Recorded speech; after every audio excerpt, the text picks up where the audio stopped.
श्री स्वामी समर्थ. जयशंकर. हासरा नाचरा जरासा लाजरा, सुंदर साजेरा श्रावण आला. श्रावण महिन्याची चाऊल तर लागलेली आहे आणि हा आपला श्रावण महिना हा अत्यंत शुभ आणि पवित्र समजला जातो. या महिन्यात आपण अनेक व्रतवैकल्य करतो. विशेषतः या महिन्यात आपण आपल्या महादेवांची सेवा करतो आणि या महिन्यात महादेवांच्या सेवेला खूप सारं महत्त्व आहे. शिवशक्ती खूप जागृत असते आणि श्रावण महिना हा मुळातच आपल्या महादेवांचा अत्यंत प्रिय महिना आहे. या श्रावण महिन्यात जर तुम्हाला जमलं तर आवर्जून पारद शिवलिंग घरी आणून त्याची स्थापना करावी, त्याचा अभिषेक करून स्थापना करावी. कारण पारद शिवलिंग स्थापन केल्यानंतर खूप छान अनुभव येतात.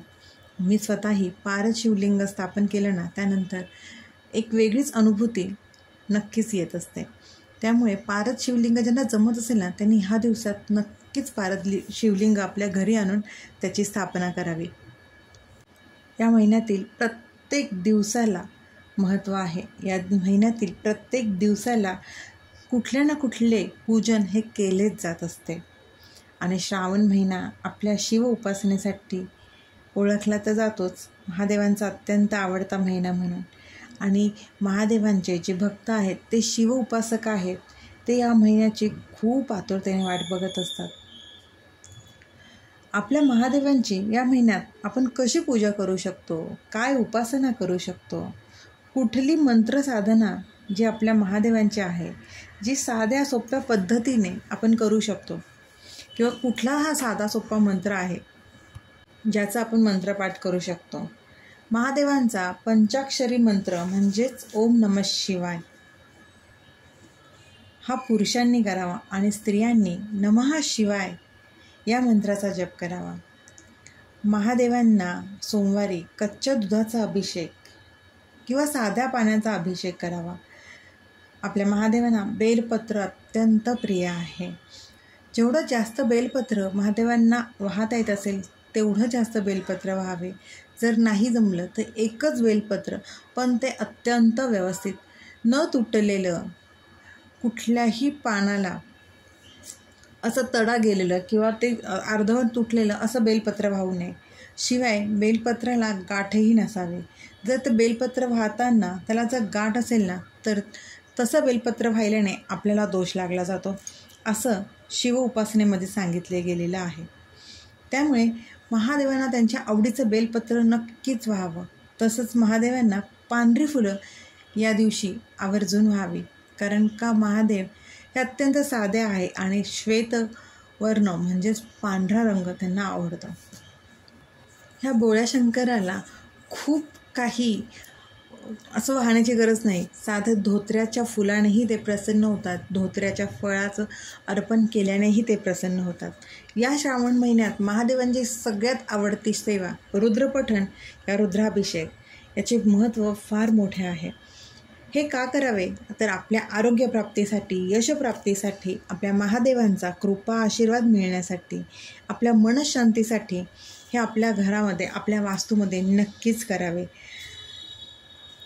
तसेच महादेवांचं सगळ्यात आवडता ग्रंथ म्हणजेच शिवलीलामृत याचे पारायण या महिन्यात आवर्जून करावे. जर पारायण करायला जमले नाही तर याचे पठण तरी नक्कीच करावे. आणि जर पठण करायला जमत नसेल तरी या ग्रंथातील 11वा अध्याय हा नक्कीच वाचावा. कारण का या 11वा अध्यायाच्या पठणाने आपले गंडांतर योग टळण्यास नक्कीच मदत होत असते. तसेच महादेवांचे अजून बरेच असे स्तोत्र आहेत, ते म्हणजे शिवमहिम्न स्तोत्र, शिवपंचाक्षर स्तोत्र याचेही वाचन नक्कीच करावं. शिवपंचाक्षर स्तोत्र खरंच खूप सुंदर आहे. ते ऐकल्याने सुद्धा इतकं प्रसन्न वाटतं ना, खूप सुंदर असं त्याचं वर्णन आणि त्याचे शब्द आहे. त्याची सुरुवात अशी आहे: नागेंद्रहाराय त्रिलोचनाय भस्मांगरागाय महेश्वराय नित्याय शुद्धाय दिगंबराय तस्मै नकाराय नमः शिवाय. हे पंचाक्षर स्तोत्राची सुरुवात आहे. आणि हे याचं पुस्तक नाही आहे, पण हे गुगलवरती किंवा यूट्यूबवरती सहज मिळून जाईल. खूप सुंदर वाटतं हे ऐकायलासुद्धा आणि हे खूप छोटं आहे. त्यामुळे गुगलवर सर्च करून हे पंचाक्षर स्तोत्र नक्की म्हणा. आपल्याला महादेवांची सेवा करायची आहे आणि ती मनापासून करायची आहे. आपण ह्या सगळ्या सेवा केल्यामुळे आपल्या वास्तूमध्ये एक सकारात्मकता वाढण्यास मदत होतेच, पण आपला स्वतःमधीलही आत्मविश्वास वाढतो. महादेवांचा आशीर्वाद तर मिळतोच. कुठल्याही गोष्टीची कुठलीही सेवा करताना आपल्यावरती सक्ती न करता आपण ती आनंदाने करावी. त्यामुळे आपलंही त्या गोष्टीत मन लागतं, त्या सेवेत मन लागतं आणि त्यामुळे आपल्याला त्या सेवेचा आनंदही घेता येतो आणि साहजिकच आपल्याला आपल्या महादेवांचा आशीर्वादही मिळतो. महादेव खूप भोळे आहेत. तुम्ही फक्त साध्या पाण्याने, शुद्ध पाण्याने त्यांना अभिषेक केला ना तरी ते प्रसन्न होतात. फक्त गरज असते ती अत्यंत प्रामाणिक, विश्वास आणि श्रद्धेने सेवा करण्याची. कारण ते जरी एका ठिकाणी बसलेले असले तरी त्यांची दृष्टी सर्वत्र असते. आपल्या कर्मांवरती त्यांची नजर असते. त्यामुळे आपल्याकडनं जरी सेवा झाली नाही आणि त्यांचे नामस्मरण जरी करत असू, मनापासून त्यांची सेवा कुठली ना कुठली, कितीही साधी सेवा करा, साधा पाण्याचा अभिषेक करा, ते गोड मानून घेतात. कारण ते आपले कर्म बघत असतात. करता करविता सर्व काही ते आहेत. त्यामुळे आपल्याला जर सेवा करायची इच्छा असेल ना तर त्यांना सांगावं की माझ्याकडनं ही सेवा तुम्ही करून घ्या आणि खरंच ते ती सेवा करून घेतात कुठल्याही परिस्थितीमध्ये. त्यामुळे श्रावणात जी काही महादेवांची सेवा करता येत असेल ती आवर्जून करा. शिवशक्तीचा आशीर्वाद प्राप्त करून घ्या. कारण का शिवशक्तीचा जर आशीर्वाद आपल्यासोबत असेल ना तर आपल्याला प्रत्येक संकटात मात करण्याची शक्ती नक्कीच शिवशक्ती देत असते. आणि मागे मी तो उपाय जो सांगितला आहे महादेवांचा, तो वास्तुप्राप्तीसाठी आहे. त्याच्याने खरंच तुमचं घराचं स्वप्न पूर्ण होण्यास मदत होईल. त्यामुळे तोही साधा सोपा उपाय आहे, तोही करा. कारण जर तुम्ही मनोकामना धरून तुमच्या वास्तूसाठी जर तो उपाय केला आणि महादेवांचं घर तुम्ही सजवतायत तर महादेव नक्कीच तुमचं घर सजवण्याचं तुमचं जे स्वप्न आहे ते नक्कीच पूर्ण करतील. त्यामुळे श्रावणात जी काही साधी सोपी सेवा असेल ती करा.